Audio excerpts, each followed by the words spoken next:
outermost layer is your sclera. It's the white part of the eye. And then if someone could open that for me, I'm a little eye person. So the sclera, and then this middle layer, there's magnets on there. This middle layer, this red layer you can see on both, that's your choroid. And then, do what? The red layer? Yeah, so the red layer is your choroid. You can see it there really well. And then the innermost layer is your retina, is this orange layer. So I can show you all that on here. It's just a little confusing because when you take it apart, it seems backwards. So sclera is on the outside. The black layer is the choroid, and then this snot, this like brown snot stuff, is your retina. Yeah. On the test, will it be this or? Probably this. I like the brown snot. Where's the brown snot? Right here. So this, I'm pulling up the retina right now. Ew, can you not? That's the retina. That's the retina. So your retina is what has your photoreceptors on it that transduce light. So you have your rods and cones. You'll want to know the difference. Your rods, you have more of them, way more abundant. And they don't see color. So your rods more so see like light, dark differences, shape differences. So my example is when you go in your bedroom at night and all the lights are turned off, you can still kind of see outlines of your bed, your pillow, your lamp. That's your rods. So you're essentially colorblind if you're only using your rods. But your cones are what see color. So they're trichromatic, and there's less of them, and they're usually really dense in dense areas. So for example, this yellow spot right here is called your fovea centralis. That's the most dense area of your eyeball of cones, which is where you have your highest acuity of vision, is when things hit right there. That's that like a fin, that scale looking thing? Is No, that what you that won't is? be able to see it on Oh, here. okay. Yeah, that's why I'm pointing on here. So you can't see them. They're like the cells that make up the retina. So where are they on here? Because they're, the rods and cones? yeah. Probably in your book somewhere. I'm just telling you the important things that like every human should know about rods and cones, because Okay. they're important. So cones see color, rods see like shapes, dark, light, contrasts. Yeah. So if I peel this retina away, I'm gonna keep peeling it. Y'all can kind of see that it tugs at one area. You'll see it's kind of coming from this central, like this part right here. So that's actually your optic disc. That's tugging at. A better vision is right here. This is your optic disc. Your optic disc is what the retina leads into. It sends the images there and then through the optic nerve to the brain to perceive it. And your optic disc, something to remember about it, it's your blind spot. So you don't have any rods or cones, not any photoreceptor cells right here. So when you're looking at something is always falling on that optic disc and you just can't see it. And if you don't believe me, I can show you. There's a test in your book that's really cool. You'll look at a dot, and when you move it close enough and it hits this part of your eye, it just goes away because you don't have the capability to see it. It's pretty cool. And so this black part is your choroid. And then this right here, y'all don't have to know what it's called. It's Latin for like light something.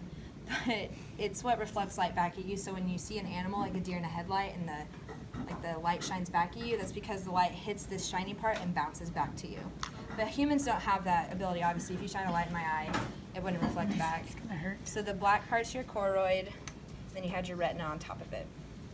And then you can also see, just peeled away a little better, this right here is the optic disc. Pull it up. Okay, this little guy, or optic nerve, sorry. So if I were to stick a pointy thing through the optic disc, it would come out the optic nerve because it's all connected to each other. And the optic nerve is what's going to go to your brain. Awesome. So this little gooby stuff right here is called your vitreous humor. You can remember that vitreous is viscous. Let me take it out. And vitreous humor is all of this chunky stuff from the lens, behind the lens, through the rest of the eye. So that's like the anatomy of the vitreous humor. So everything from behind the lens, all in this space, vitreous humor. Everything in front of the lens to the cornea, aqueous humor. So aqueous humor you can't see, so that'll be like a concept question. Like what liquid lies in front of the lens but behind the cornea? Aqueous, yeah. Good thinking. Okay, and then this right here, this is called your ciliary body. Yeah, there's still some vitreous humor on it. In your ciliary body, people get the ciliary body and the choroid mixed up all the time. So try not to. They look pretty different, but try to remember the ciliary body is on the front part of the eye. Granted, it's facing backwards, but the very back of the eye is it's the middle layer, but the back of the eye is where you find the choroid. And typically the ciliary body, I'll have it pulled out, so y'all bear with me while I pull it out. Its function is it has these suspensory ligaments on it. You'll see these lines. So this is the lens. That lens was in place there. It's held in place by those little suspensory ligaments. So anytime you're reading something, your lens has to be super rounded, so you can, it's like harshly rounded, so you can focus on this one word, and that's what these little ligaments do. They like round your lens. But if I'm looking out at like this beautiful sunset, they're gonna relax and let your eye see.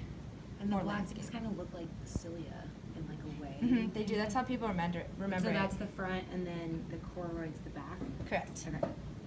Granted, it's confusing because it's the back of the front of the eyeball. Yeah. But it's in the front of the eyeball. What? Let me show you when I tear it out. Oh, that came out beautifully. So this is the ciliary body. If you see, so here's the front of the eye. So this is what we're looking for. The ciliary body was facing posteriorly in the back of it. That makes sense? It'll You'd have it split in half, so it'd be the half that has the eye. Yeah, or I would just show it like this, and you can clearly see that's where the lens goes, and there's little suspensory ligaments in it. That has to be the ciliary body. Okay. It's a good way to look at it. And then on the other side, this right here, this is a pretty one. This is the iris. So it also helps show you how the eye is oriented. So right here, this cornea is supposed to be clear. It's not clear because it's been soaking in formaldehyde. But it's clear you would be able to see that color through the eye. So this is the color of the sheep's eye, your iris. So like if I'd pulled my iris out, this would be blue. Or like yours would be, is that hazel, green? Hazel. Yeah, so the color of your eye, this is where you see it. And this is where the lens sits. And then I forgot to tell the back table this, my apologies. The hole in the middle of your eye is called the pupil. So the pupil isn't any real thing, it's just a hole.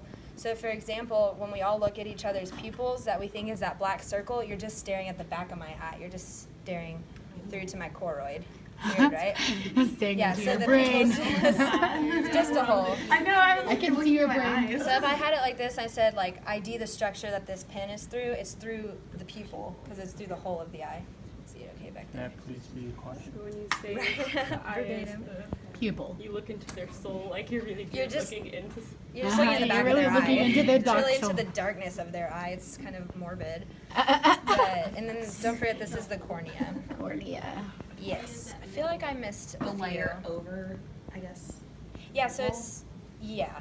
Well, the supposed to be pupil's not a clear. real, it's supposed to be clear. It's just this really tough covering Okay. of your eyeball. So typically when you injure your eye, it's usually you cut your cornea before you cut anything else because it's your protective layer.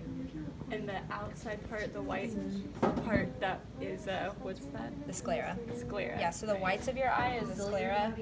I was also telling them that the purpose of your cornea, so it's a so your lens is a convex lens. Thank you. I'll say concave. Convex lens. And so what the cornea is going to do is light's going to come in and it's going to help reflect and bend that light in a certain way to hit your photoreceptors in the most efficient way so that you can see. So your example of how that exists is you have the same refraction index on your cornea as water does. So when you go underwater and open your eyes and you can't see, that's because they're the exact same index and your light, it's not bending the light in the way it needs to be able to see. But in air has a different index of refraction than your cornea, which is why we can see clear, most of us, if you're not like blind or something. Or contact, yeah, after contacts as well. Yeah, so that's it. Did I hit all the terms? I think so. This side.